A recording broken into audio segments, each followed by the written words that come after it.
oración. Si están allí todos, nos unimos en este momento, ¿ya? En el nombre del Padre, y del Hijo, y del Espíritu Santo. El Señor, el Dios del amor, de la vida y la verdad, que nos ha comunicado su vida íntima de amor a través de su Hijo Jesucristo en el Espíritu Santo, esté con todos ustedes.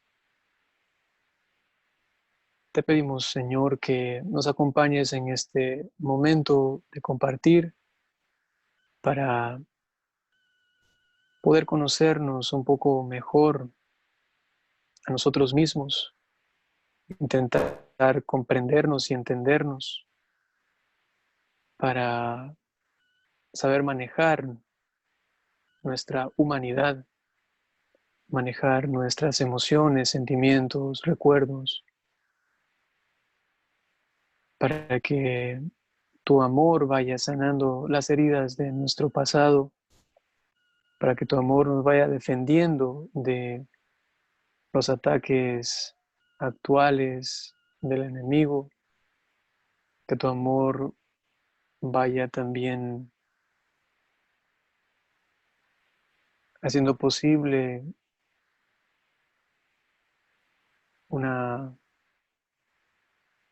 aceptación de quienes somos para luego reconciliarnos con nosotros mismos y amarnos de verdad y así construir un futuro lleno de libertad interior, de paz, lleno de, si es necesario, también sacrificio, pero un sacrificio fructífero que nos una a la cruz de Cristo y así ir realizando nuestra vida cristiana según tu amor que sana. Te lo pedimos por intercesión de la Santísima Virgen María. Dios te salve María, llena eres de gracia, el Señor es contigo. Bendita eres entre todas las mujeres, y bendito es el fruto de tu vientre, Jesús. Santa María, Madre de Dios, ruega por nosotros pecadores, ahora y en la hora de nuestra muerte. Amén. En el nombre del Padre, y del Hijo, y del Espíritu Santo. Bueno, la semana pasada el tema trataba sobre el amor, cómo amamos, y veíamos que hay una diferencia, digamos, general entre el amor propio de una mujer y el amor propio de un hombre. Y entramos ya un poquito a mirar que habían unas heridas allí que provocaban algunas dificultades para amar convenientemente, ¿no?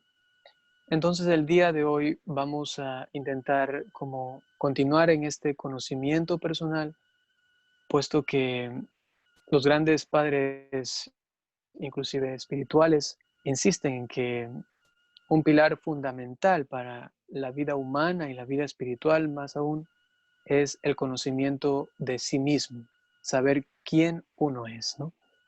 Obviamente que, así como lo dice Teresa de Ávila, este conocimiento se da a la luz de un conocimiento, digamos, simultáneo o paralelo de Jesucristo. Teresa de Ávila dice que al conocer la humanidad de Cristo, podemos conocer también nuestra propia humanidad, y San Juan Pablo II también decía, en la humanidad de Cristo, el ser humano se reconoce, ¿no? En la humanidad de Cristo, el ser humano aprende a conocerse a sí mismo, ¿no? Entonces, aquí hay como un diálogo entre la humanidad, la historia personal, mi persona, ¿no? Y la persona de Jesucristo. Mientras más le conozco, entonces también me voy entendiendo a mí mismo mucho mejor, mucho más, ¿no? Entonces esto es importante y es básico para todo este proceso, ¿no? O este estudio que también estamos haciendo. Entonces, para conocernos un poquito mejor, quisiera proponerles en este día hacer un breve, digamos, estudio de cómo hemos nosotros aprendido a amar y cuál sería el camino para un amor seguro. Justamente está aquí esta imagen que describe el tema de hoy, ¿no?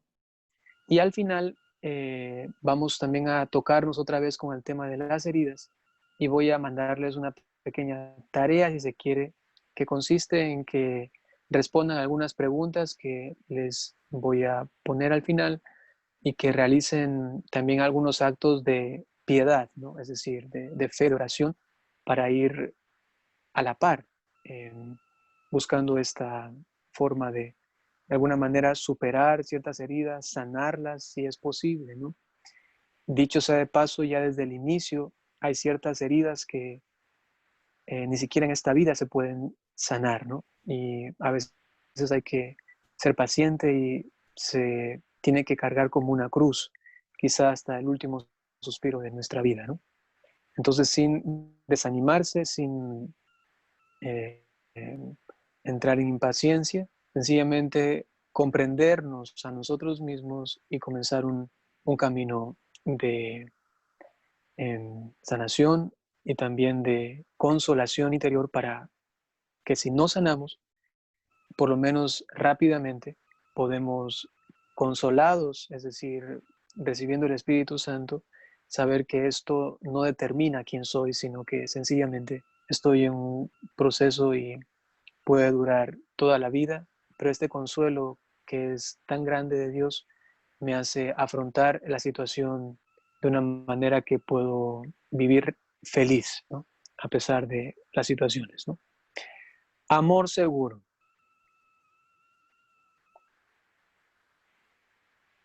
¿Falla el amor? A veces cuando se pregunta a las parejas si cómo van, si se sienten bien. Normalmente suelen decir que el amor del inicio ya pasó y como que se está enfriando la cosa. Cuando se divorcian o se separan los novios, ocurre que suelen decir es que se murió el amor, se acabó, ya no había nada que hacer, ¿no? Entonces, muchas veces pensamos que el problema está en el amor, ¿no?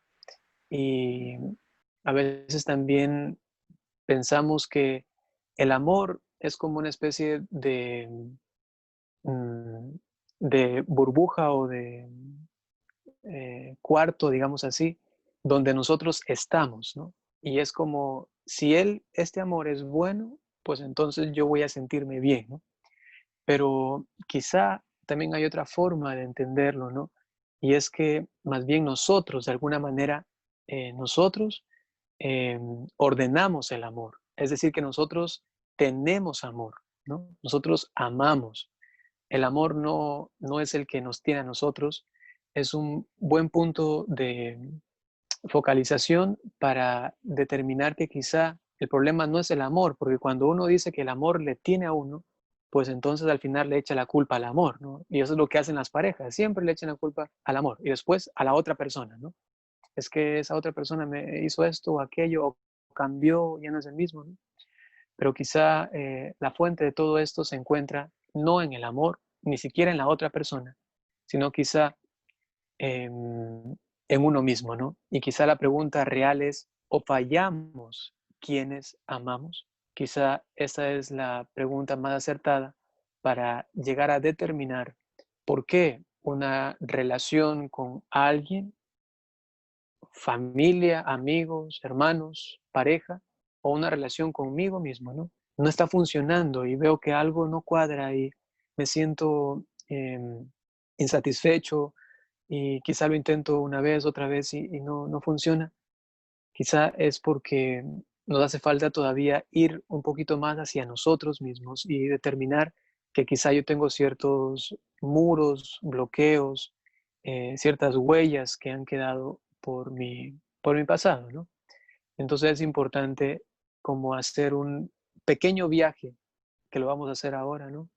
de mi historia, ¿no? Para entender algunas cositas básicas, generales, pero que son muy dicientes para que luego ustedes, cuando les mande este ejercicio, puedan profundizarlo más personalmente y también en la oración.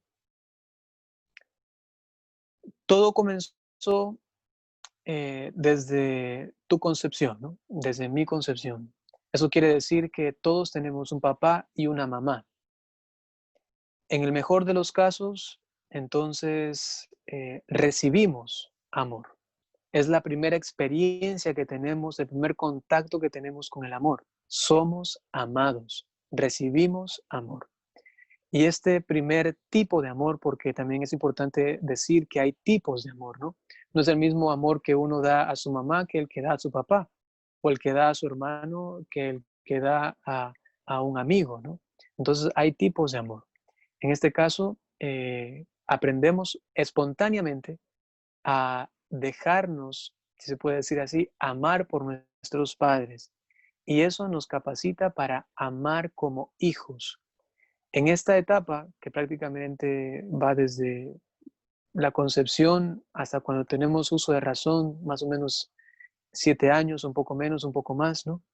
Que ya tenemos una conciencia lo suficientemente determinada como para tomar decisiones libres, ¿no? Espontáneas. Entonces, esa es esta primera parte, ¿no? Allí es cuando experimentamos el amor de nuestros padres y nos sentimos hijos. Lo que caracteriza esa primera etapa es ser amados, es decir, recibir amor. Uno puede también pensar un poco cómo fue eso para mí, ¿no?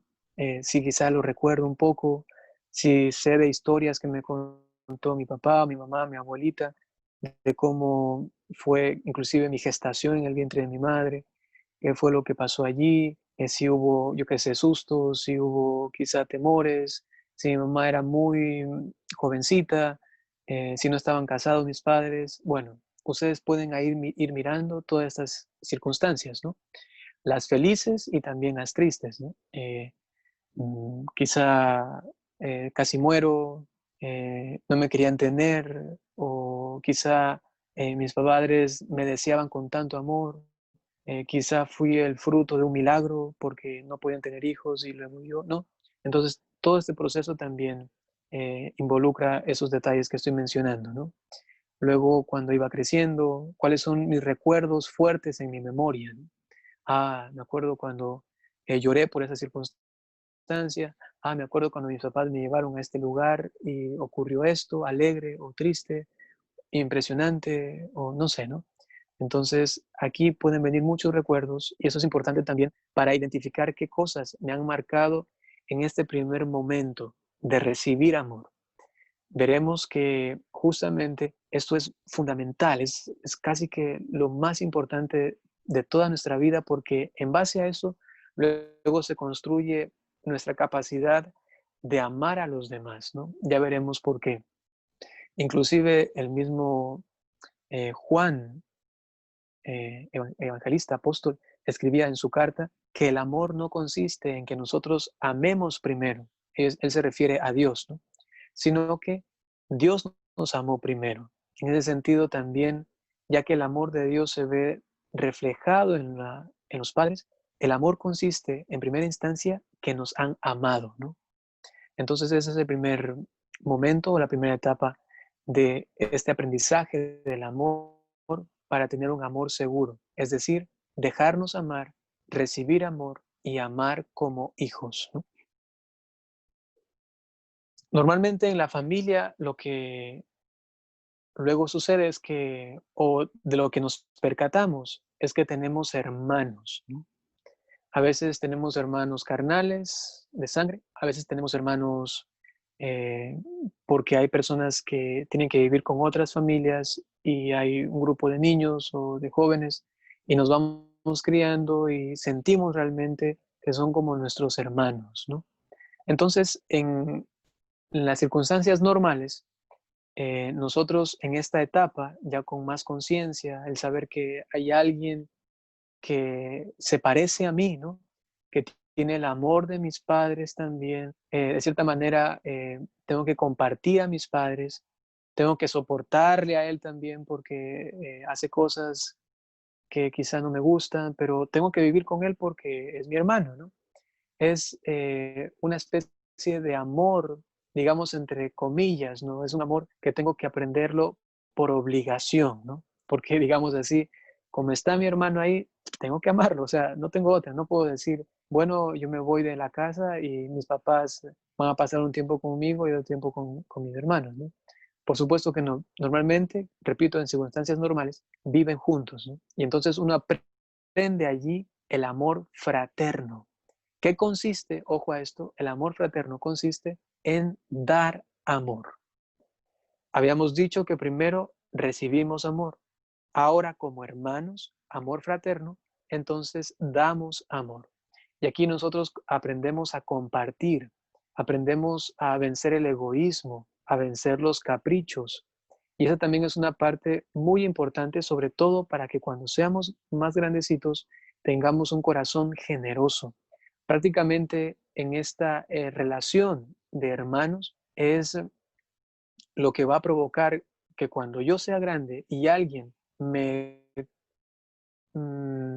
me haga algo muy fuerte, muy feo, cometa una ofensa muy grande contra mí o mi familia, entonces yo pueda fácilmente perdonar. En la medida que yo he aprendido a amar como hermano, como hermana, entonces en esa medida yo sé dar amor, ¿no?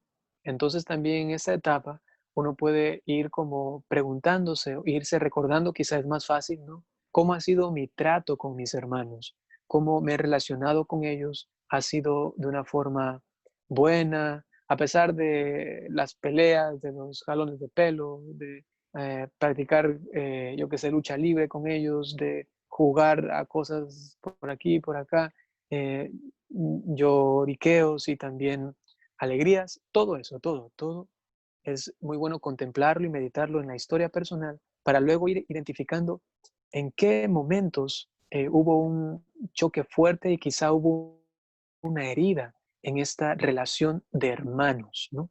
De dar amor. Quizá en un momento dije, ya no quiero dar amor a mi hermano, ¿no? Y luego eso también se comunica a los padres. Ya no quiero dar amor, digamos, a mis padres. Y uno comienza a caer en egoísmos, ¿no?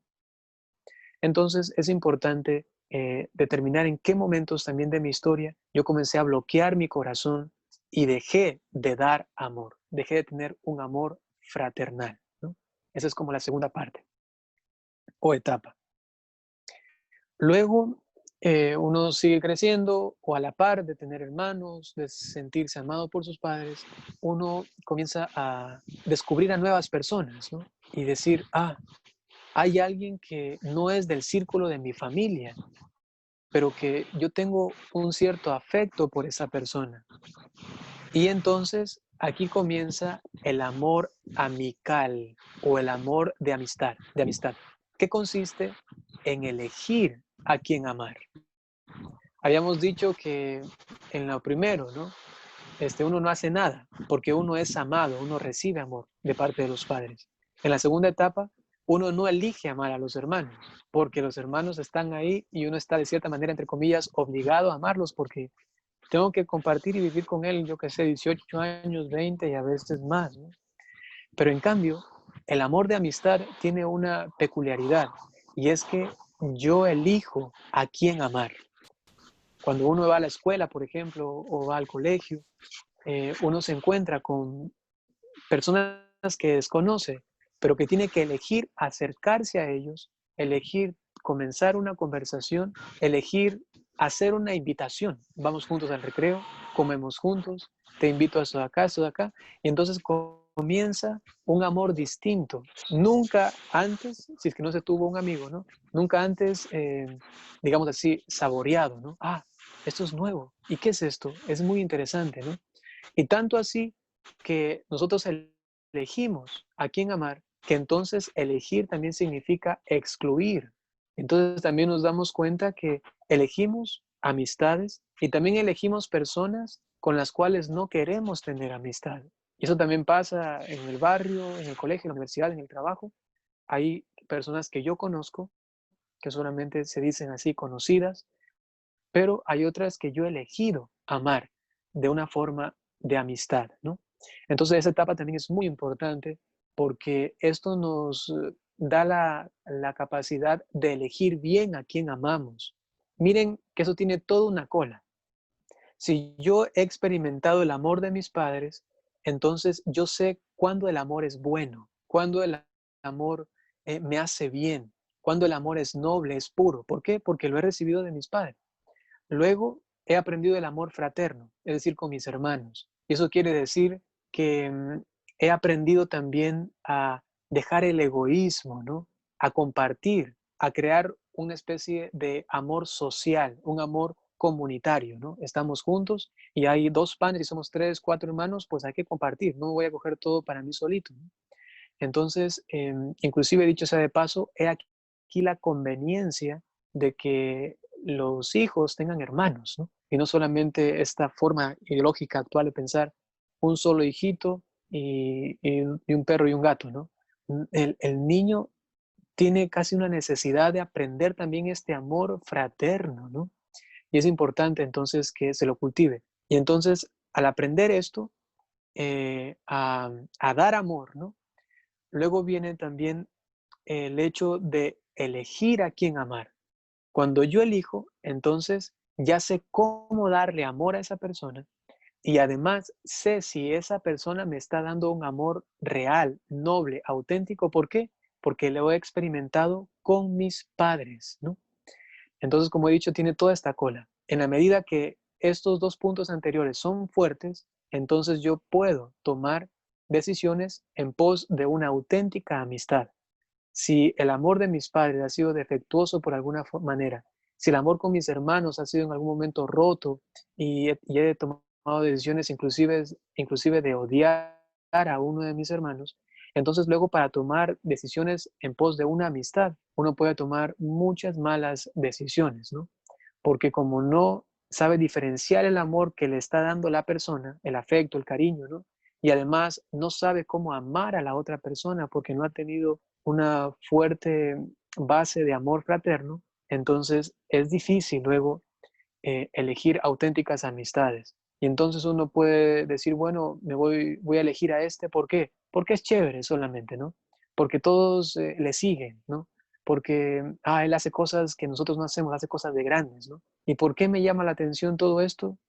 Porque como no tengo una base de amor, de relación firme, entonces fácilmente quiero experimentar algo nuevo, algo distinto, a ver, algo que quizá sencillamente me, me llama la atención por un momento a ver qué pasa. Y como no sé y tengo muchas inseguridades, tengo muchos temores, entonces por lo menos con él creo que me voy a sentir seguro, ¿no? Y así sea que me maltrate, así sea que no me trate bien, listo, yo voy a estar ahí a su lado. Quiero ser parte de ese grupo, ¿no? Ese grupo de personas.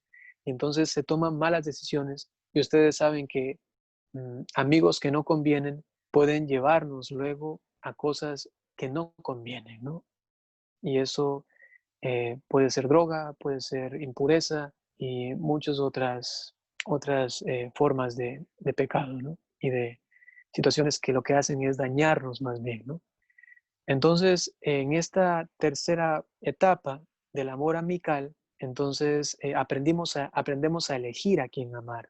A veces nos equivocamos, pero si sabemos elegir, luego podemos decir, bueno, mejor me voy a alejar de esta amistad, no me conviene, y voy a tomar otro camino, ¿no?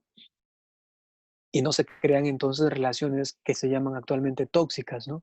Y que están ahí y que, no importa, a pesar de que lloramos y a pesar de que nos estamos peleando cada rato, bueno, así es nuestro amor, amor de tóxicos, inclusive hasta hay una canción de esto, ¿no? No, no, no, eso hace mal, ¿no? Eso hace realmente em, eh, mucha mella, mucho hueco, herida en el corazón, ¿no? Entonces hay que tener cuidado con eso, ¿no? Luego hay una etapa más que es la etapa, digamos, en el camino normal, digamos así, del noviazgo, ¿no? Uno luego aprende aquí cómo a combinar todo lo que antes ha recibido, ¿no? Porque ha recibido amor, ha dado amor, ha elegido a quién amar, y tener un novio, ¿no? Tener una pareja significa elegir, dar y recibir amor. Elegir, dar y recibir. Qué bonito, ¿no? Elegir, dar y recibir, ¿qué cosa? Amor, ¿no? Entonces, miren, para tener un novio, tener una pareja y que esa relación sea estable, buena, ¿no? Noble, pura, ¿no? Necesita toda esta cola anterior, ¿no? El recibir, el dar, el elegir. Y entonces tengo cierta capacidad y madurez para elegir, dar y recibir amor con una pareja, ¿no? Esto entonces es importante porque en el noviazgo uno está construyendo ya un posible matrimonio, ¿no? Es más, cuando yo tengo una novia, estoy pensando que esta novia va a ser la futura madre de mis hijos, ¿no? Estoy pensando que ella es muy posiblemente la persona con la que voy a compartir el resto de mi vida hasta que la muerte nos separe, ¿no?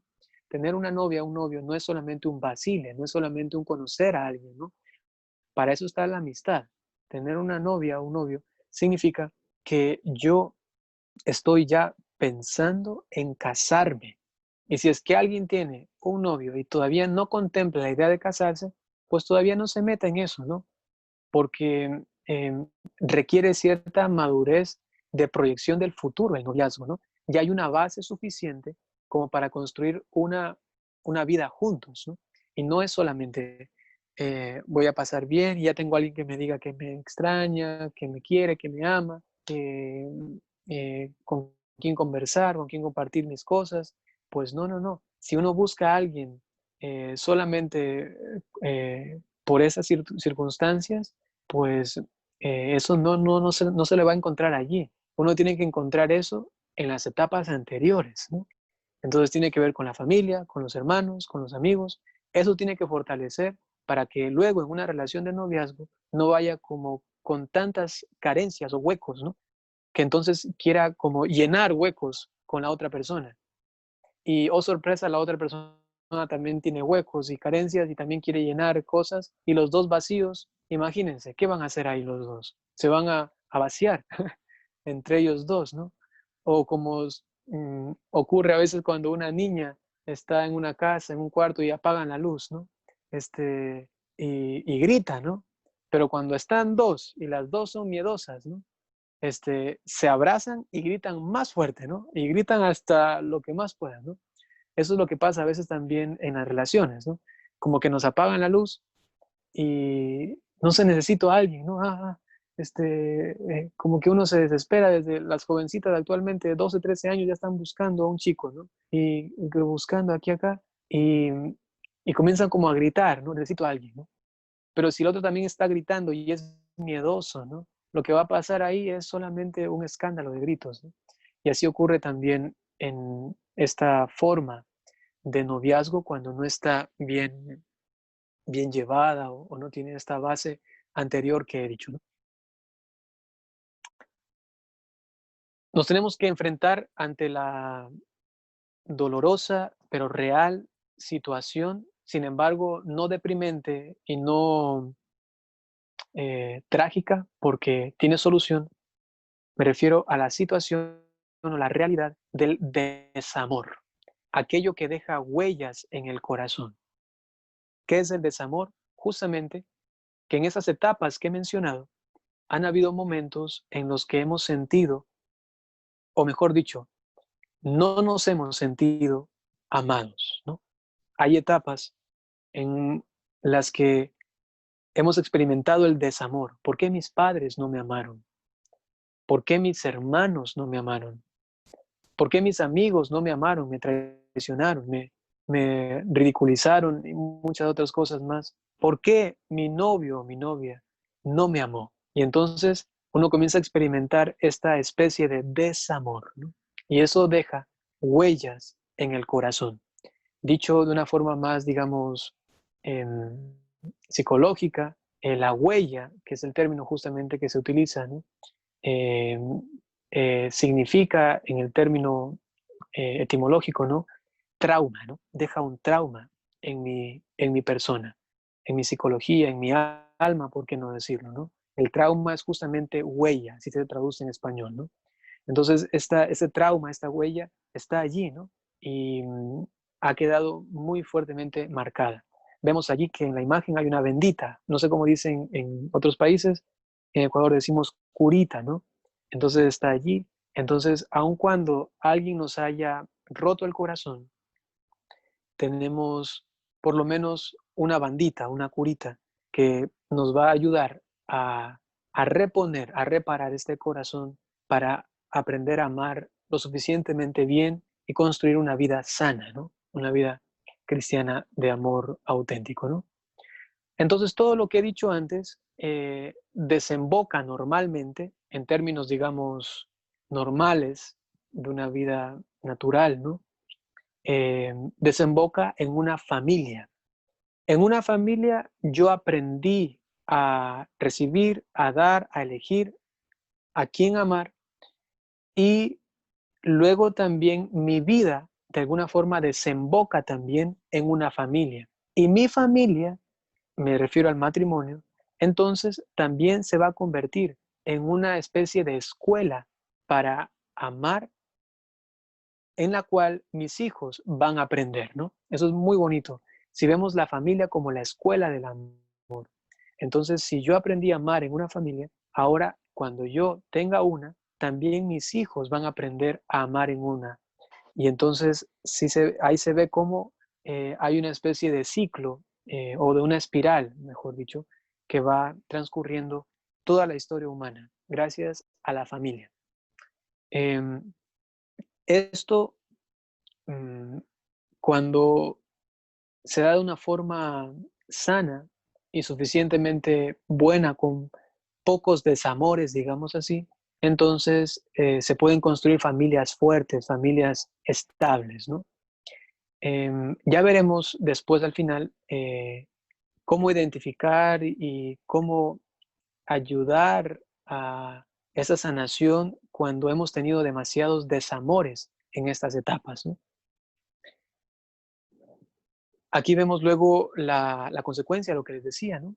Luego tenemos una familia, aprendemos a ser esposos, tenemos hijos, tenemos parientes y amigos, y entonces hemos aprendido el amor esponsal, es decir, el amor que de alguna manera ya se vivía en el noviazgo, pero que ahora se convierte en un amor fructífero, en un amor que da vida, ¿no? Que no es estéril.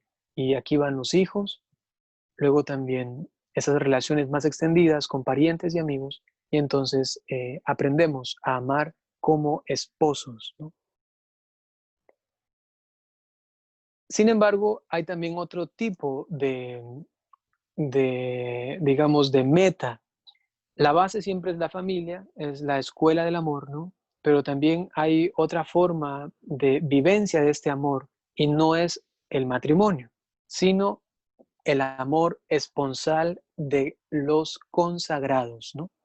Esto quiere decir que también para un consagrado es importantísimo que estas etapas que he mencionado antes estén por lo menos de alguna manera resueltas, de alguna manera suficientemente maduras o sanadas para tomar decisiones también para convertirse en un esposo o una esposa de Cristo, ¿no? Esto es muy importante, ¿no?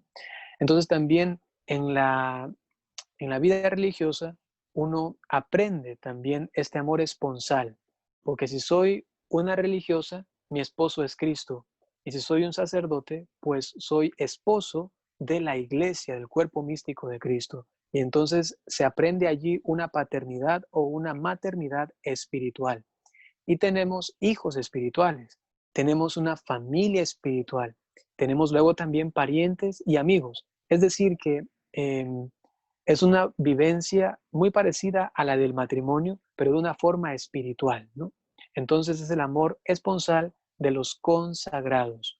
E insisto, para realizar también una vocación consagrada es supremamente necesario que esto anterior esté de alguna forma eh, bien vivido, resuelto, superado o sanado. Lo suficiente, ¿no? Porque tampoco vamos a decir que solamente el que está 100% sano y perfectamente ya, digamos así, eh, sanado o curado de sus traumas o heridas del pasado, solamente él puede tomar una decisión para la vida religiosa o para el matrimonio. Pues no, puesto que todos tenemos que cargar prácticamente en toda nuestra vida con ciertas heridas, pero hay que sanar lo suficiente, ¿no? Eso sí es muy importante.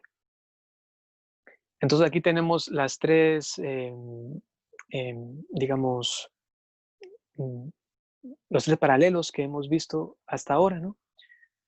Por allá está el recibir, el dar, el elegir, que es como la base más fundamental. Desde allí entonces va el noviazgo, la familia, y luego se toma una decisión, o el matrimonio o la vida consagrada, ¿no?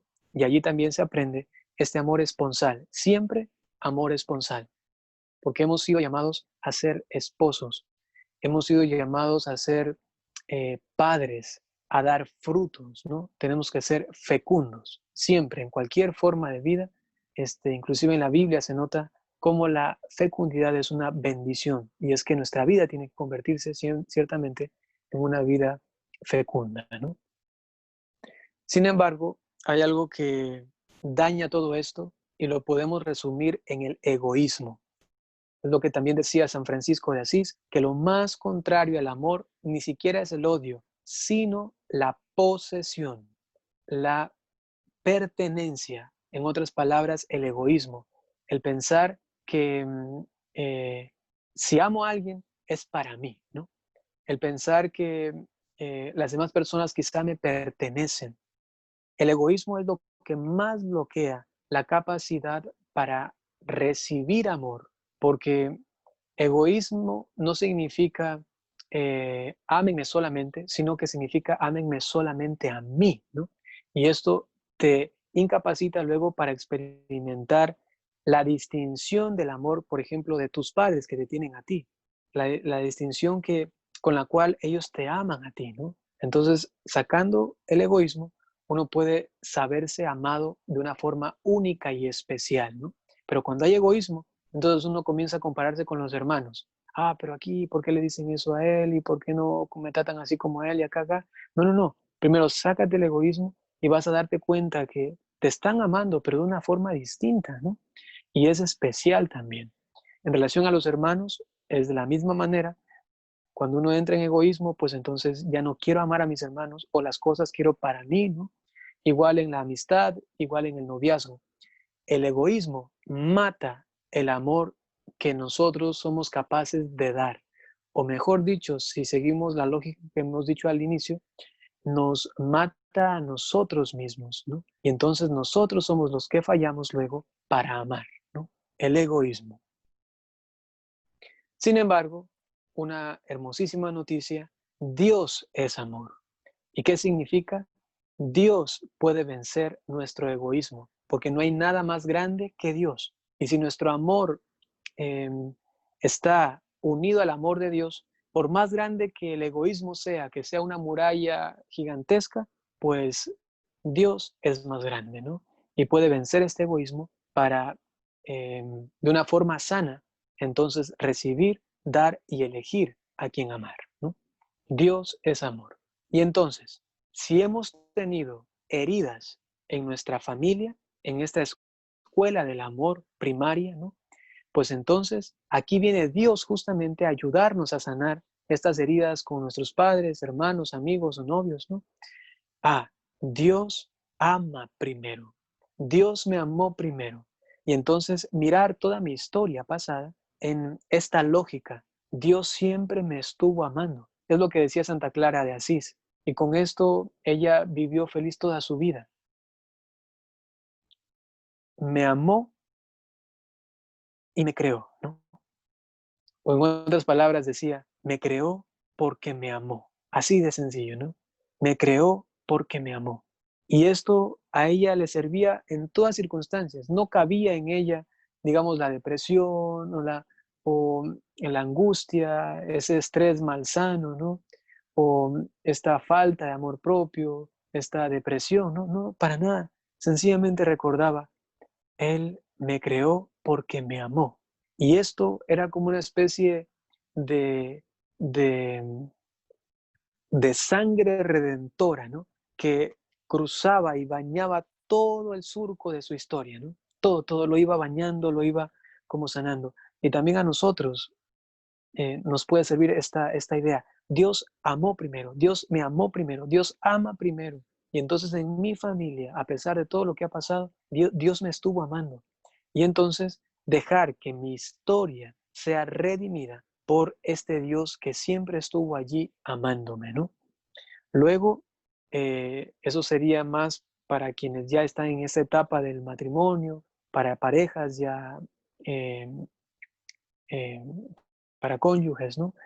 Dios ama siempre. Y entonces tener el modelo de Dios, a pesar de que hay problemas, enfermedades, circunstancias difíciles, pues Dios ama siempre. Y esto que sea como el eslogan de mi matrimonio. Y entonces, ya que yo tengo este amor, lo he aprendido de parte de Dios, voy a amar siempre. Y si vienen tentaciones, si vienen propuestas de infidelidad o lo que sea, no. Dios ama siempre y yo tengo que amar a mi esposo o esposa, a mis hijos, siempre, ¿no? Y en el campo de la vida religiosa, el eslogan es Dios es fiel, ¿no? Dios es fiel. Y entonces también el sacerdote, la religiosa o el religioso, el fraile, el hermano, ¿no? Decir, Dios es fiel. Y entonces si yo recibo ese amor fiel, yo puedo también amar fielmente a los demás. ¿Alguien me rompió el corazón? Pues Dios me amó primero. ¿Alguien me fue infiel? Pues Dios ama siempre. Alguien me destrozó interiormente, alguien me falló, alguien me traicionó descaradamente, pues Dios es fiel. En Él, entonces, puedo experimentar un amor que es más fuerte que los desamores que he tenido y entonces con este amor puedo superar, reparar, sanar esto que me han hecho en historia, ¿no? Este es el amor seguro. ¿En qué consiste? En dejarnos bañar, inundar por el amor de Dios para luego vencer estos desamores, estas huellas, estas heridas. Bueno, hasta aquí quisiera saber si tienen quizá alguna pregunta, alguna duda, porque ya luego quisiera dejarles o explicarles en qué consiste la tarea que quisiera proponerles a ustedes, ¿no? No sé si alguien tiene alguna duda, tenemos unos 10 segundos, voy a esperar a ver si es que alguien quiere preguntar algo o acotar algo, decir algo, no lo sé, ¿no?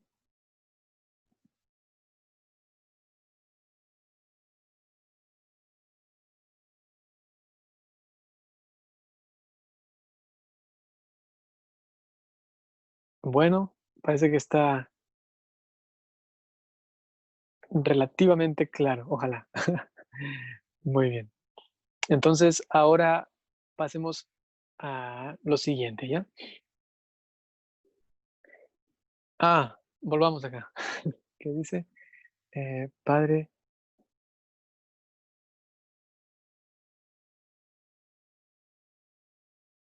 ya, alguien pregunta, dice, Padre, y aunque no se haya experimentado ese amor seguro, ¿uno puede amar a los demás o es más difícil? Em, sí, esto sí tiene repercusión, ¿no? Obviamente que si uno tiene una carencia de un amor firme, un amor, como tú lo has dicho, seguro, uno tiene dificultades luego para amar, pero esto no significa que uno no pueda hacerlo, ¿no? Ya que por esencia, digamos así, nosotros hemos sido creados para amar y eso nadie nos lo va a quitar. Lo único, lo único que sí nos hace esto es tener ciertas dificultades, ¿no? Y por ello, entonces se propone, y es tan sano justamente sanar, ¿no? Sanar las heridas, sanar lo que uno tiene interiormente, porque esto eh, perjudica o daña un poco, o como hemos dicho al principio, eh, nos hace muchas veces fallar en esta capacidad de amar, ¿no? Padre, disculpe, yo quería hacer una pregunta. ¿De qué maneras nosotros podemos darnos cuenta de que estamos careciendo de ese amor? Tal vez a veces la soberbia o el orgullo o otras cosas no nos dejan vernos a nosotros mismos. Ujú, Entonces, ¿cómo nosotros también nos podemos dar cuenta? ujú. Gracias, Padre. Ya. Lo que yo siempre propongo, y así comenzaba al inicio de esta charla, ¿no? Siempre propongo es intentar em, con Jesucristo, ¿no? Dicho así, intentar con la humanidad de Cristo eh, reflejarnos o mirarnos a nosotros mismos y entonces identificar esto. ¿Cómo se hace esto? ¿No? Por ejemplo, qué hermosísimo meditar unos 10 minutos, una media hora en la infancia de Cristo. Entonces, a pensar en Cristo en su infancia, ¿no? Inclusive desde su concepción. ¿Cómo fue la concepción de Cristo, no? Llena de pureza, ¿no? Eh, Todo un pueblo estaba esperando a Cristo, ¿no? Ah, cómo lo recibió María. Y todo eso de aquí, ¿no? Luego su infancia, cómo fue creciendo, lo que nos dice la Sagrada Escritura acerca de la infancia de Cristo, ¿no? Y entonces luego decir, ¿y yo en qué me parezco, ¿no? Y yo en relación a esto, ¿cómo me identifico? ¿En qué cosas yo veo que tengo conexión con Cristo, ¿no? En su infancia. Pero luego también decir, ¿y qué cosas yo no tuve, ¿no? ¿Qué cosas me faltaron? Entonces, ahí en la humanidad de Cristo, uno puede identificarse a sí mismo, reconocerse a sí mismo, ¿no? Y decir, bueno, sí, quizá no fui esperado, no lo sé, a veces mi mamá no me quiere hablar de ese tema, probablemente porque me tuvieron cuando mi mamá era muy jovencita. Me hago entender, ¿no? Ir como meditando en eso personalmente, ¿no? También luego, María, ¿cómo habrá tratado a su hijo? Educándole en la fe, diciéndole las cosas que son buenas, las malas. Me parezco también en eso, mi historia se parece también a la historia de Jesús. Y si uno dice, no, más bien, a mí no me hablaron de Dios, o no me hablaron lo suficientemente bien, no lo sé, ¿no? Entonces, a ir como mirando a través de la humanidad de Cristo, ¿no? Luego también, eso es muy importante, ¿no? En Cristo, mirar también cómo habrá sido Jesús cuando era niño, em, cómo habrá sido su comportamiento ya sabiéndose hijo, ¿no? En relación a los demás. Obviamente nosotros sabemos que Cristo no tuvo más hermanos, ¿no? Pero él sí tuvo desde pequeñito, ¿no? La clara concepción de que era hijo de Dios, ¿no? Y lo vemos, por ejemplo, en el templo a los 12 años, diciendo, estoy en las cosas de mi padre, ¿no? Es decir, que él ya sabía que tenía hermanos también, ¿no? Él los concebía, obviamente, a sus hermanos como hermanos espirituales, ¿no?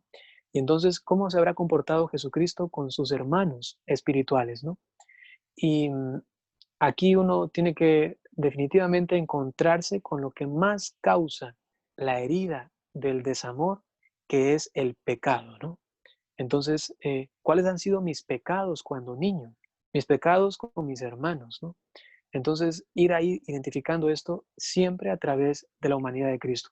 Para esto, hacer oración, sobre todo hacer silencio y meditar en mi historia personal con mucha humildad, pero primero mirando a Cristo. Y aquí se hace mucho más fácil mirarse luego a sí mismo. Cuando uno mira a Cristo, uno mira el modelo. Y entonces ahí uno ya no puede mentirse, ¿no? No puede, como tú has dicho, no puede caer como en egoísmos o en bloqueos, ¿no? Porque ya tiene el modelo delante, ¿no? Está Cristo. Entonces lo que tengo que hacer yo es, digamos así, como compararme, ¿no? Con Él. Y según eso, identificar mis heridas, ¿no? Ya, eso así dicho en términos muy generales, ¿no? Listo, creo que tenían adición algo más por aquí. Ok, entonces pasemos ahora a profundizar un poquito más, justamente partiendo de la pregunta que me has hecho, ya, porque justamente el tema va por allí, me refiero a lo que sigue. Amor que sana. ya estamos convencidos de que el amor de Dios es el que nos restaura, ¿no? Y nos hace renovar este amor que Él nos da, es decir, sentirnos amados, este amor permanente, este amor fiel, ¿no? Y en base a este amor podemos luego nosotros sanar y también dar amor a los demás, elegir a quien amar. Tenemos desamores, una buena pregunta, y esa es como la primera tarea que tienen, es responder a esta, ¿no? ¿Cuándo comenzó todo esto? Me refiero a el amor. ¿Cuándo experimenté amor de verdad, amor del bueno, digamos así, amor de Dios, ¿no? Y cuándo experimenté desamor? Intentar buscar esos momentos de mi historia, ¿no? En los que experimenté el desamor. Luego, ¿Puede repetir la pregunta, padre? ¿cuándo comenzó todo esto? Mis experiencias de amor y mis experiencias de desamor.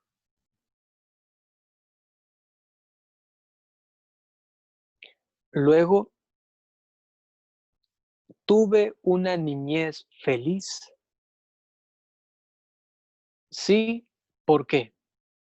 No, ¿por qué? ¿Mm?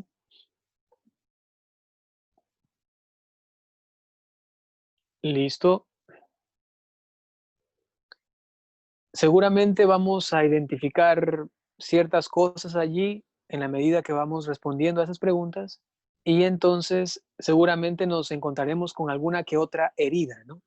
Entonces, ¿qué fue lo que causó la herida? Es otra pregunta importante. ¿Qué fue lo que causó la herida? Y yo les propongo aquí 6 posibles causas. Sin embargo, ustedes pueden todavía meditar más y pensar algunas otras que quizá están por allí rondando, ¿no? Quizá causó una herida el rechazo, ¿no? De alguien, de mis padres, hermanos, amigos, novio, yo qué sé.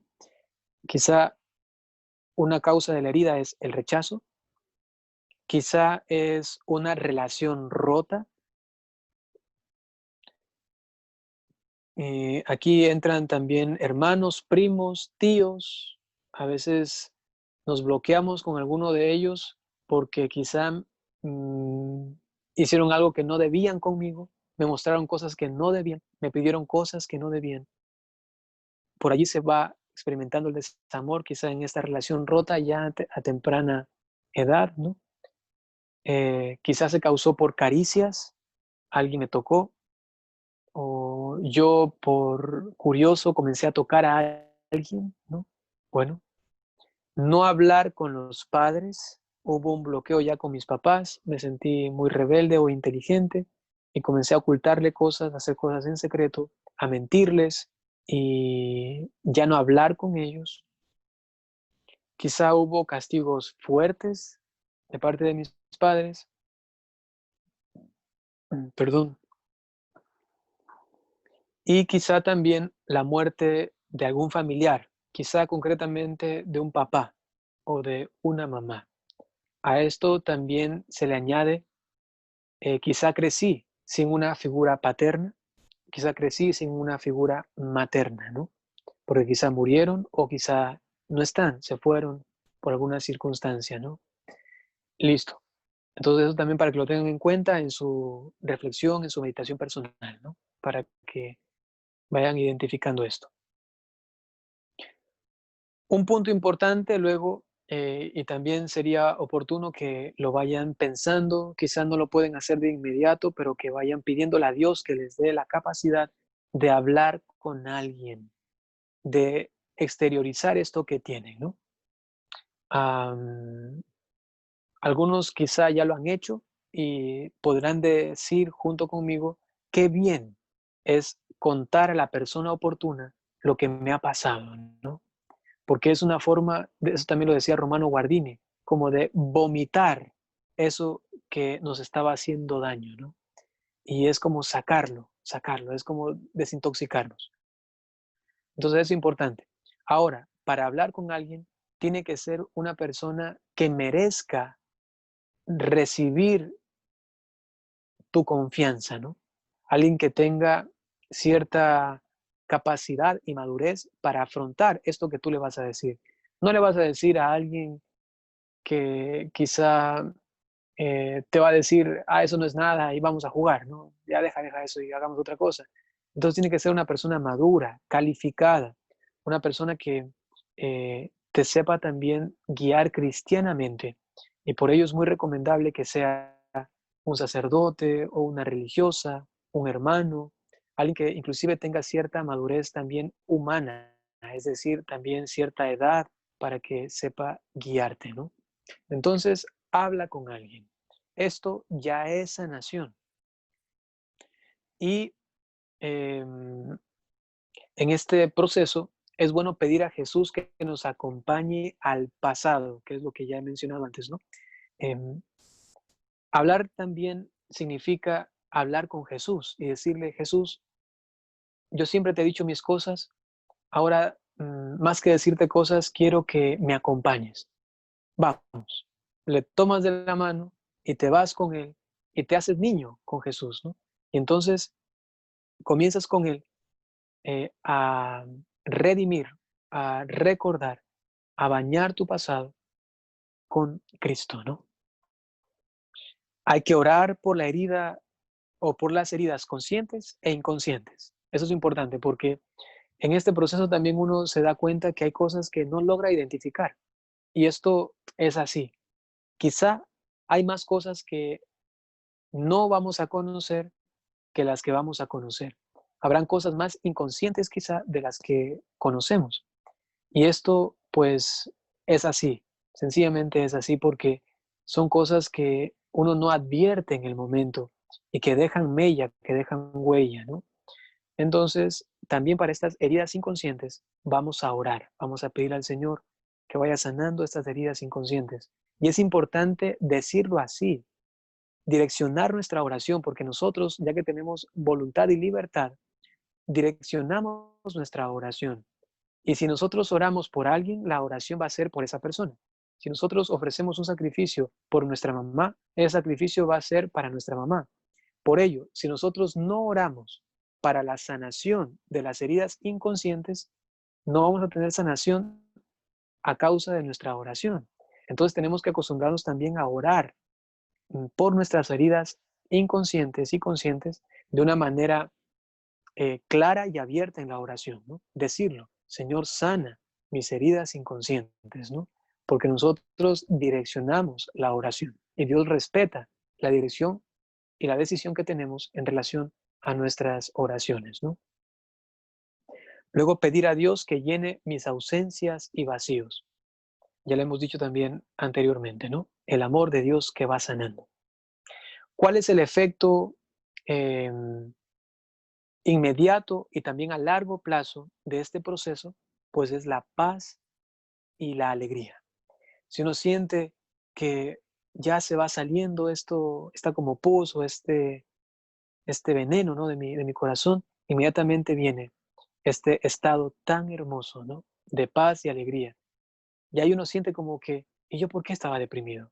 ¿Y yo por qué estaba así como tan depresivo o andaba cabizbajo, ¿no? Ey, no, no, no. Y es cuando comienza entonces a sanar en nosotros estas situaciones, ¿no? Algunas recomendaciones más de talante espiritual, pues lo siguiente. Les voy a recomendar a 4 santos que ayudan a sanar las heridas del alma, ¿no? El uno es San Sebastián, el otro es Santa Josefina Vaquita, ahí en la imagen pueden escribir el nombre correctamente, San Ignacio de Loyola y Santa María Goretti, ¿no? Con San Sebastián, si seguramente conocen la historia y si no, les cuento brevemente. San Sebastián es un mártir. Él murió, obviamente, por Cristo y pueden encontrar imágenes de él en las que se encuentra eh, cautivo, atado, ¿no? Y recibe muchas flechas, está así, flechado completamente, ¿no? Y murió por Cristo de esta manera, ¿no? Es el santo, digamos, que representa de alguna manera las heridas de Cristo, ¿no? Porque se ve desde el inicio del cristianismo como alguien aceptó las heridas en su cuerpo en honor y en obediencia, en amor a Cristo, ¿no? San Sebastián. Entonces, él nos ayuda a unir nuestras heridas a las de Cristo. Santa Josefina Vaquita nos ayuda a recuperar en Dios nuestra identidad. Recuperar en Dios nuestra identidad. Es una santa que es de África. Ella fue esclava y fue maltratada, golpeada. Tenía su cuerpo también lleno de heridas, de cicatrices, ¿no? Sin embargo, gracias a Dios, ella pudo ver al crucificado, unirse a él, conoció la verdad católica, se hizo católica, ¿no? Y entonces se reivindicó, ¿no? Digamos así, se restauró en su identidad, porque antes se sentía como un desprecio, un desecho humano, ¿no? Solamente era una esclava y entonces la maltrataban y hacían lo que querían con ella, ¿no? Pero en cambio, ella, gracias a Dios, pudo restaurar su personalidad, su identidad. A la final fue religiosa y fue santa, ¿no? Qué hermosísimo. San Ignacio de Loyola nos ayuda a entregar nuestra memoria a Dios. Todo lo que aquí, nuestros recuerdos vienen y nos acosan, esos sentimientos que vienen y que, siento como si fuese ayer, este momento tan desagradable, este momento tan duro, difícil. Entonces, San Ignacio de Loyola nos ayuda a entregar nuestra memoria a Dios para que Él vaya sanándola. Eso se hace sobre todo en la oración de meditación que les he dicho antes, ¿no? Pueden pedir al Señor la intercesión de estos santos, en especial en la meditación a San Ignacio de Loyola, ¿no? Y por último a Santa María Goretti. El perdón es más fuerte que cualquier pecado. Ella nos ayuda a perdonar, que es una parte importantísima de la sanación. Perdonar a aquellos que nos hirieron, con los cuales experimentamos el desamor. Pues María Goretti murió eh, a causa de, ¿cuántas puñaladas fueron? Creo que fueron 14 o 16, que recibió de parte de alguien que quería violarla, ¿no? Entonces ella dijo, no, no, ¿qué estás haciendo? No, vas a cometer un pecado mortal. Y como este chico quería tenerla, ¿no? Y ella no se dejaba, entonces con un cuchillo le comenzó a dar, ¿no? Y fueron como 14 puñaladas. No murió a causa de esto, fue llevada a un centro de atención, como un hospital, y ella solamente dijo, yo te perdono. Le dijo a la mamá que le comunicara al chico, ¿no? Que ella le perdonaba, ¿no? Completamente, yo te perdono, ¿no? Y a tal punto llegó esta inmediata sanación, ¿no? Porque imagínate, alguien te quiere violar y te comienza a tocar aquí y acá, y ella inmediatamente, yo te perdono, ¿no? A tal punto llegó que este perdón le comunicó a la mamá. La mamá también pudo perdonar al asesino de su hija, a tal punto que cuando María Goretti fue proclamada santa en el Vaticano, estaba en la canonización, estaba la mamá de María Goretti y también estaba su asesino y violador. Estaban los dos, digamos así, en primera fila.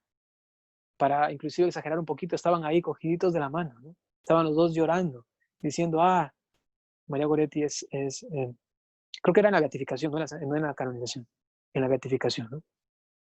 Eh, entonces, imagínense, ¿no? Algo tan grande. Y gracias a Dios, de los tres últimos hay inclusive películas, si quieren pueden mirar. Hay de Josefina Vaquita, existe en YouTube, hay de Ignacio de Loyola y también de María Goretti. De San Sebastián, no, hasta donde yo sé, por lo menos hay imágenes de él, ¿no? Y así pueden hacerse también amigos de estos santos que les pueden ayudar en este proceso de sanación. Listo, nos quedamos con esta imagen de aquí. Listo, entonces ese sería el compartir de este día. Para la siguiente charla o sesión vamos sobre todo, a tener un momento de oración. Vamos a hacer una oración entre todos, así bien bonita, para intentar también en comunidad sanar estas heridas, ¿no? Y yo como sacerdote, obviamente, teniendo este poder de parte de Cristo, ¿no?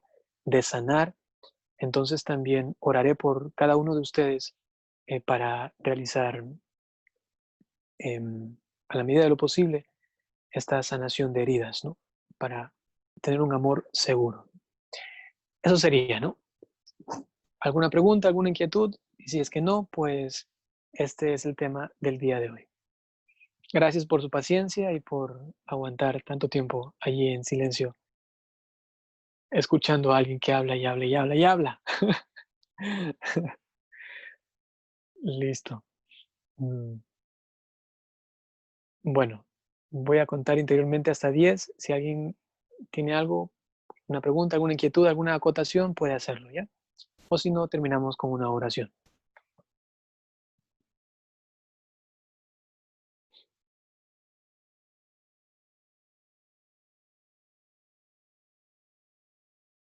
9, 10. Ya está. Entonces, ya escribieron. Siempre al final. Padre. Ok, Un momento, Kevin. Ya ok. listo. Kevin, puedes decir, de nada. No, eh, yo quería acotar también es como que San Pablo también nos ayuda a reconocer el amor que Dios nos tiene y también como que nos ayuda también a amar y perdonar. No me acuerdo la cita bíblica donde él decía que él se sentía una satisfacción, que lo dio todo por Dios, por amor. O sea, ya él se siente satisfecho y era cuando decía que él ya sabía que iba a morir y sentía esa ujú, gran satisfacción de que lo dio todo por Dios y que no tenía miedo de morir. Y entonces ahí también vemos que qué grande es el amor de Dios que tiene hacia nosotros, ¿no?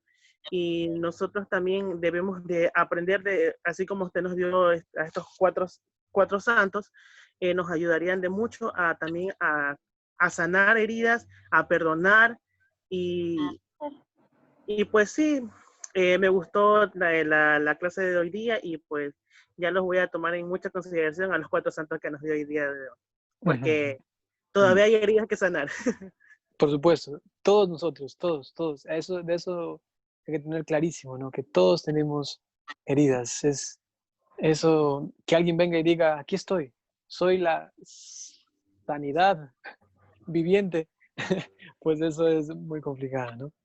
Justamente Jesucristo vino por los enfermos, decía él, ¿no? Vine por los enfermos y eso nos incluye absolutamente todos, ¿no? Catherine, tienes Hola, la padre. palabra. Eh, Ah, eh, yo se escucha un estaba... poco raro, Catherine. Hola, padre. ¿Qué tal? Bueno, soy Daniel. Sí, Daniel. Pa- ¿Qué pasa, por ejemplo, cuando tú crees, ¿no?, que alguien te causó una herida? Bueno, hablámoslo, que te causó cierta herida, ¿no? Eh, lo voy a hablar un poco a título personal, pero sin dar mucho detalle. Eh, en la infancia, cuando eras niño, ¿no? Y luego, ahora ya de adulto y todo, tú tienes que seguir, por ejemplo, aguantando ciertas actitudes que al inicio, cuando eras niño, por ejemplo, te dañaron de cierta forma.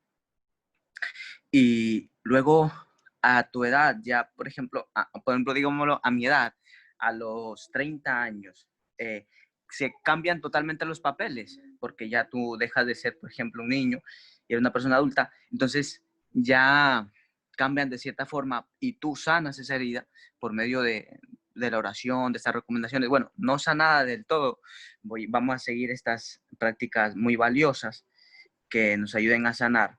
Eh, pero tú creyendo que ya de cierta forma has sanado eso, que no guardas rencor ni nada, y luego seguir conviviendo con esa persona que de pronto, y con esa, a seguir aguantando esas actitudes que, eh, que le hicieron daño a uno, ¿cómo manejar, ¿no?, esa, tu vida con eso, seguir lidiando con eso, ya tú crees que Ujú. has perdonado, pero te siguen habiendo actitudes que no te dejan. Digo, wow, yo no tengo ningún récord, nada, yo olvido todo lo que crea que yo me haya lastimado, todo eso. Pero, wow, tú ves que esa otra persona no cambia. cambia su forma, ya es su forma de ser y ya es Ujú. así y uno tiene que seguir lidiando con Ya. eso. Ujú. O sea, si es más en referencia o en relación a la otra persona, ¿no? Esto,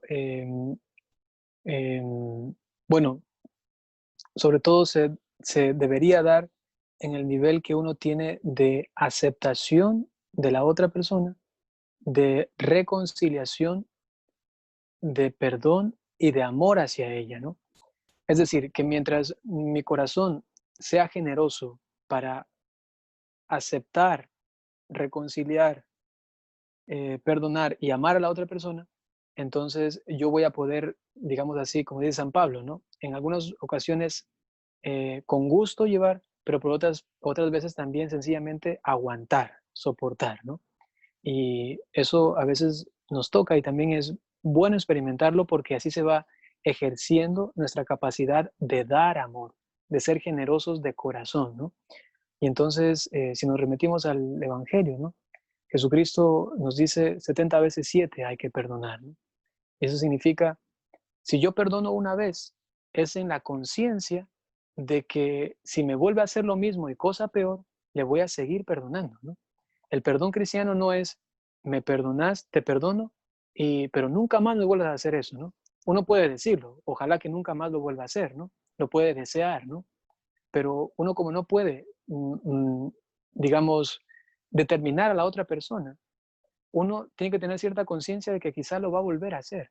Y entonces mi amor, mi perdón tan generoso debe ser que entonces yo te perdono a sabiendas de que quizá lo vas a volver a hacer, ¿no? Y quizá lo vas a hacer peor. Entonces, en ese sentido, es más bien una situación de amplitud o de generosidad de corazón en relación a la otra persona, ¿no? Ahora, eh, si uno quiere también ayudar a la otra persona, solamente puede hacerlo si es que uno primero le ha perdonado y se ha reconciliado con ella. Porque si tú vas con el cierto afán de ayudarle, pero realmente es una forma de desfogar o de em, sacar la ira que tienes internamente, porque a veces uno quiere supuestamente ayudar a alguien, pero es más bien una forma de desfogar eso, ¿no? Y uno va como que aquí con carita bonita y sabe qué, compórese bien, haga acá las cosas, pero si uno lo hace inspirado más bien desde esta falta de perdón, ¿no? Entonces mejor no lo haga, ¿no? Más bien, primero hay que perdonar, reconciliarse con esa persona, amar, perdonar, y entonces ahí uno puede realmente ayudar. Inclusive las palabras que uno va a usar, como nacen de esta aceptación, amor, reconciliación y perdón, entonces esas palabras realmente van a tocar el corazón de la otra persona y van a ayudar. Es lo que hace Jesucristo con nosotros, ¿no? Como Él nos ha perdonado de verdad y nos va a perdonar, ahí sea que seamos unas malas, malísimas personas, entonces Él tiene la capacidad de llegar a nuestro corazón. ¿Por qué? Porque sabemos que Él realmente nos ha perdonado, que nos ama y que busca nuestro bien.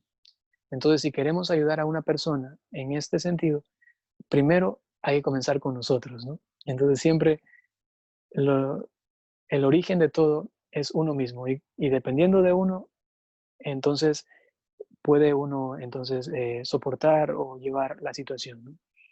Espero que un poquito pueda responder a la pregunta que me hiciste, porque sé que es eh, una pregunta, digamos, general, y también puedo dar solamente una respuesta general, eh, porque no conozco el caso concreto, ¿no? Porque ya si se hablase de algo concreto sería más, mm, ya, más personal, ¿no?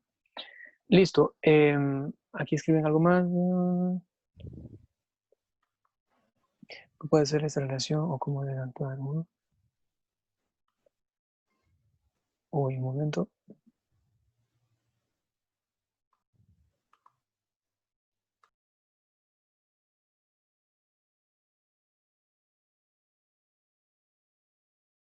Ah, sí, por supuesto. Alguien me hizo una pregunta y me dice, entonces, si una persona nos ha hecho mucho daño, con el hecho de querer perdonarlo sería un comienzo, por supuesto, por supuesto. Esto, uno siente como cuando, no sé si alguien ha tenido esa experiencia, pero cuando tiene una espina en la mano, en el pie, yo qué sé, y uno siente ese dolor siempre, siempre, pero cuando se la sacan, ¿no? ¡Tac! Uno ya pasa el dedo y dice, ya no está, ¿no? Siento un picazón chiquitito, ¿no? Pero ya no siente esa herida, ¿no? Es como si lentamente te van sacando un cuchillo que estaba clavado en el corazón, ¿no? Entonces, eso es importantísimo, el perdón, ¿no? Eso es, prácticamente es que un perdón perfecto sencillamente sana heridas, ¿no?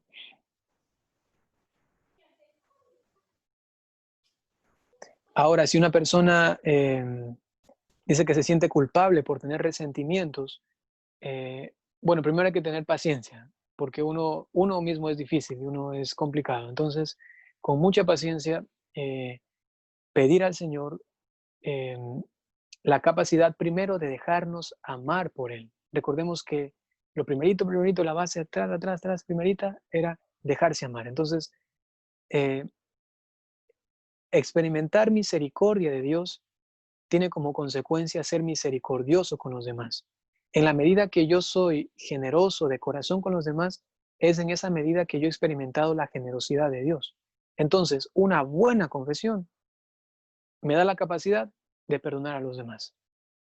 Porque en el tribunal de la misericordia, o como decía Catalina de Siena, en este baño de la sangre misericordiosa de Cristo, nosotros somos capaces luego también de distribuir misericordia, ¿no?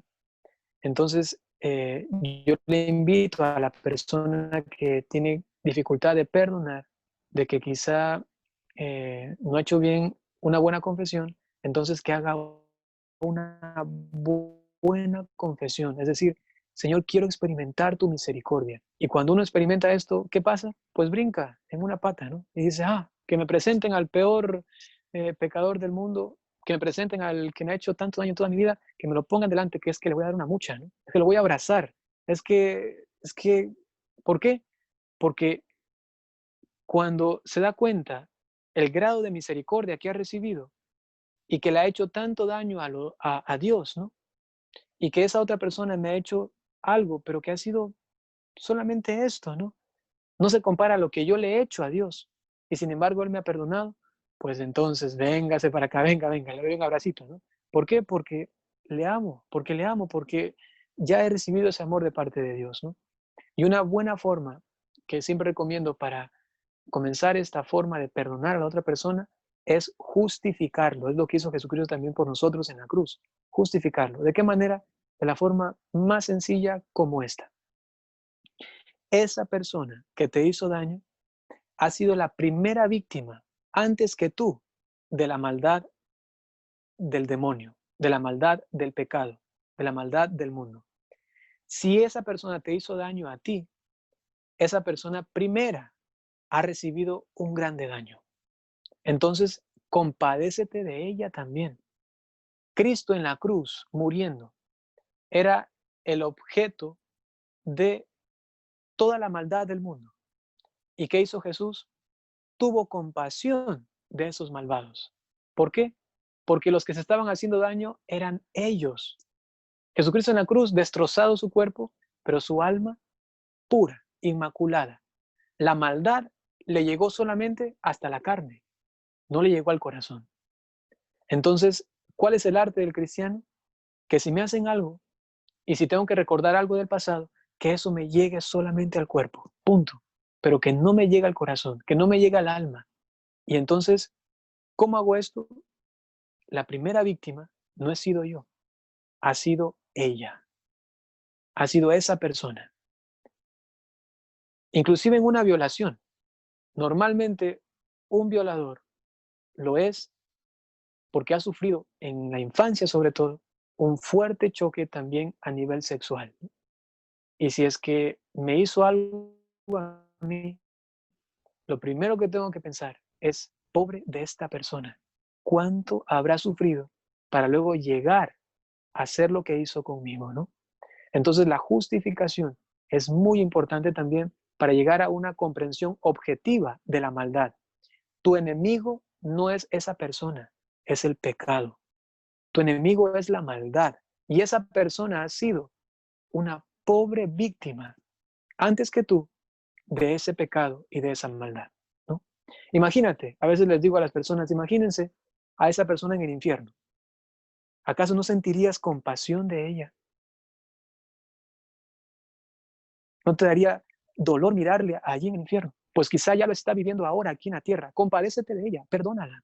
Quizá tu perdón, y eso ha pasado, ¿no? No sé si han visto quizá un video de un asesino en serie de Estados Unidos. Había matado, creo que eran más de 100 mujeres, ¿no? Y las que habían contado, las otras no estaban todavía contadas, ¿no? Y entonces las víctimas, las familiares de las víctimas vinieron al tribunal cuando fue juzgado como a 400 años de cárcel, ¿no? Y entonces las familiares de las víctimas, perdón, comenzaron a pasar, y todos le comenzaban a recriminar, le decían, muérete, púdrete, ahora vas a sufrir lo que sufrió mi hija, lo que sufrió mi hermana, lo que sufrió mi familiar, ¿no? Hasta que llegó un hombre, eh, creo que dijo cristianos, soy fiel a mis principios, y lo único que te puedo decir a ti es que te perdono. Insultaban los otros, era así seria, ¿no? Ah, ¿qué me importa? Bueno, sí, siga, al siguiente, ya hice eso, no me importa, ¿no? Pero cuando este hombre le dijo, te perdono, en 2 segundos, y esto fue captado por la cámara, ¿no? Le cambió la cara, se puso las manos aquí y comenzó a llorar. Impresionante, ¿no? Porque una persona le dijo, te perdono. Porque si ya estuvo bañado, estuvo inundado de maldad, de pecado, de violaciones quizá él mismo, de tantos traumas, ¿no? Justamente cuando una persona menos merecería ser amada porque ha hecho cosas malas, es cuando más necesita ser amada.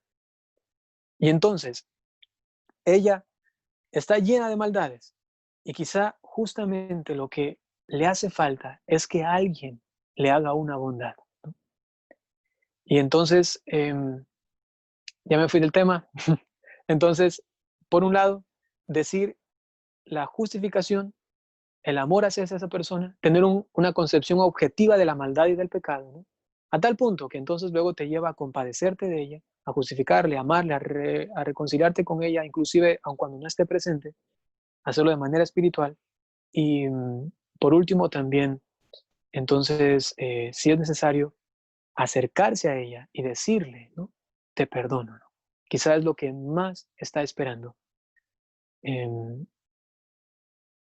y lo que más está necesitando para quizá también ella sanar, ¿no? Listo. Creo que hay algo más. No. Padre, ¿y qué hay de aquellos que dicen que te perdone Dios? Que te perdone Dios, ya Él sabrá, te va a juzgar, Él Que te sabrá, yo no te voy a perdone perdonar. Dios, que te perdone. Como aventura, que te perdone Dios, yo no lo voy a hacer. Este, pues esa es una actitud muy mundana, o sea, está mal, ¿no? Porque Jesucristo es claro, dice perdone, y en el Padre Nuestro decimos, tenemos que perdonar. A veces de esa forma es para justificarse nomás y decir, no, yo no soy quien para perdonarte, no, Dios te va a perdonar. Cochina mentira, ¿no? Cochina mentira, es solamente para no afrontar la situación y decir, sí, es verdad, tengo que ser generoso de corazón y perdonar, ¿no? Entonces, sencillamente recitarle el Padre Nuestro, iba a decir en la cara, ¿no? Decirle, vamos a rezar el Padre Nuestro, a ver.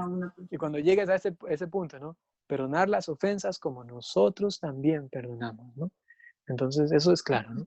Padre, pero una cosa, uno tiene que, alguna vez el hermano Samuel me dijo en referencia a eso, que uno tampoco puede aguantar la maldad de otra persona. Si una persona te está haciendo mal, también uno tiene que ser dócil qué sé yo, como un cordero, pero también estar atento como una serpiente, algo así. Hay un Astuto tampoco como una serpiente, ¿sí? uno tampoco se puede ni dejarse humillar ni maltratar por una persona evidentemente tú la perdonaste, la quieres el bien para esa persona, rezas por ella para que de pronto se le vaya bien en la vida, ¿no? Cambie Ajá. pero tampoco uno puede aguantar humillaciones ni maltratos ni Por cosas supuesto, que... ¿no? Ujú. Por supuesto. O sea, eso es lo que decía Jesucristo, ¿no? En algunos momentos uno tiene que sencillamente poner la otra mejilla, ¿no? Y en otros momentos, por ejemplo, cuando Jesús le golpea, ¿no? Este soldado, ¿no? Jesús le dice, ¿no? ¿Por qué me pegas, no? Es decir, reclama, ¿no? Entonces hay momentos en los que uno tiene que sencillamente callar y bueno, no pasa nada. Eso puede pasar quizá en una situación del trabajo o en una situación momentánea en ese instante. Ahora no voy a decir nada, ¿no? Pero en otro momento, por supuesto, tiene que, digamos, con lo que he dicho, reclamar o buscar el bien de la otra persona. Este reclamo o esta forma de no soportar la maldad es evidente que es cristiana, ¿no? Uno no puede decir, bueno, sigue pecando, ¿no? Más bien porque le ama, va a intentar corregirle, va a decir, hey, no te hagas más daño tú, ¿no? Y entonces, esta corrección se da en base a dos cosas, en base a un amor humano y a un amor divino. Humano, porque me amo a mí mismo, ¿no? Y no puedo dejar que me estén, yo qué sé, arrastrando por el suelo y tratándome como si fuese poca cosa, ¿no? Por supuesto que no. Y también amor a la otra persona. No puedo estar conforme con que siga pecando, ¿no? Quizá que me humille, ya, quizá, pero algún santo dirá eso, ¿no? Quizá que me humille, humíllame 1000 veces, ¿no? Pero no peques, ¿no? Eso es lo que más me duele, que pecas. Entonces, en ese sentido, el amor humano, ¿no? Y el amor divino, justamente también por el pecado, porque está cometiendo algo que le duele al Señor, ¿no? Entonces, sí, esta forma de, de tolerar a la persona, ¿no? Pero no aguantar nunca la maldad, ¿no? Eso es claro, ¿no? Eso hay que intentar de alguna manera corregir a la persona, ¿no? Sí, eso sí, ¿no? Listo, entonces listo, vamos a acabar. Ah, aquí llegó otro mensaje. Eh, ahí mandaron el link, parece que es del video, no sé de qué será, parece que sí. Listo. Vamos a terminar con una pequeña oración. Vamos a rezar un Padre Nuestro, una de María y un Gloria, y que el Señor les ayude mucho en este proceso. Este video va a ser grabado, mejor dicho, ya está siendo grabado, y luego lo vamos a subir a YouTube por si tienen alguna duda, quieren verlo otra vez, aunque no creo que quieran escucharme otra vez tanto tiempo, pero eh, si quieren compartirlo con algún amigo, alguna cosa, ahí va a estar el video en YouTube, ¿no? Listo. En el nombre del Padre, y del Hijo, y del Espíritu Santo. Hacemos un momento de silencio y oramos los unos por los otros, pidiéndole al Señor el don de el conocimiento de uno mismo, el conocimiento de Cristo en su humanidad para lograr la sanación.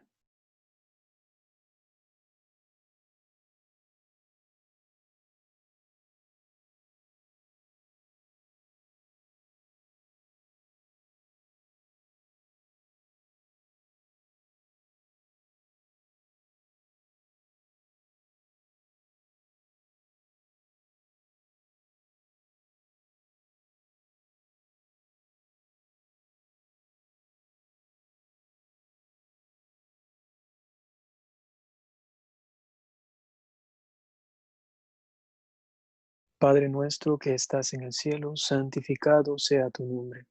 Venga a nosotros tu reino. Hágase tu voluntad en la tierra como en el cielo. Danos hoy nuestro pan de cada día, por nuestras ofensas, como también nosotros perdonamos a quienes nos ofenden, no nos dejes en tentación, líbranos de todo mal. Amén. Dios te salve María, llena eres de gracia, el Señor es contigo. Bendita eres entre todas las mujeres, y bendito es el fruto de tu vientre, Jesús. Santa María, Madre de Dios, ruega Señora por nosotros, por los pecadores, ahora y en la hora de nuestra muerte. Amén. Gloria al Padre, y al Hijo, y al Espíritu Santo. Como era un principio, ahora y siempre, por los siglos de los siglos. Amén. El Señor esté con ustedes. La bendición de Dios Todopoderoso, por intercesión de la Santísima Virgen María, San José y todos los ángeles y santos, en el nombre del Padre, y del Hijo, y del Espíritu Santo. Muy bien, muchas gracias, mucho gusto. Por ahí tomarán la foto, como suelen hacerlo, y lo suben al grupo. Nos veremos entonces Yo la no va a próxima tomar. semana. Dejen A ver. posar nomás. La foto.